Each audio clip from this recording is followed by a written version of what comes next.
أهلا بكم أعزائي ومتابعي المشاهدين. عاجل مصطفى كامل يكشف كواليس الأزمة الصحية للفنان هاني شاكر.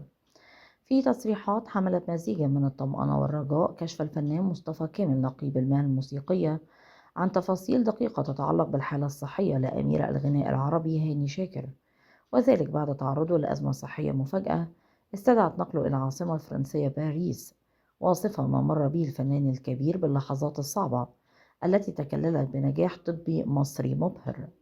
وأوضح مصطفى كامل خلال مداخلة هاتفية برنامج الحكاية مع الإعلامي عمرو أديب أن هاني شاكر واجه مشاكل مفاجئة وخطيرة في وظائف الكلى، وأكد كامل أن الأطباء المصريين حققوا ما يشبه المعجزة الطبية في السيطرة على الحالة وتحقيق الاستقرار الكامل للوظائف الحيوية.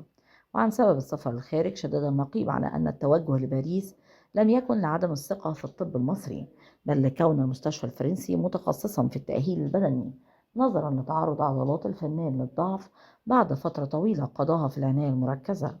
وطمأن نقيب الموسيقيين الجمهور بأن هاني شاكر بدأ بالفعل برنامجه التأهيلي في باريس، وأظهر استجابة مشجعة جدا في بدايته، ورغم إشاراته إلى تعرض الفنان لضيق مفاجئ في التنفس مؤخرا، إلا أنه أكد أن الفريق الطبي هناك يتعامل مع الأمر بمهنية، مشددا على أن الحالة لا تستدعي القلق المبالغ فيه أو الهلع، وأن جميع المؤشرات الطبية الأساسية تظل في نطاقها الآمن والمستقر.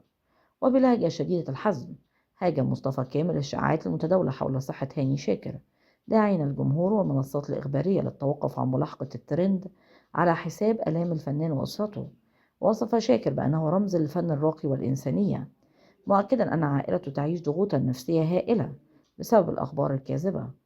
واختتم كلمته بمناسبة محبي الفنان في كل مكان بتكثيف الدعاء له، مؤكدا أن أمير الغناء الذي لم يسيء لأحد طوال مسيرته يستحق اليوم كل الدعم والتقدير في رحلة تعافيه.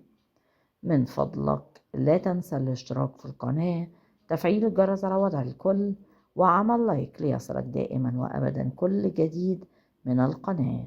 شكرا لكم.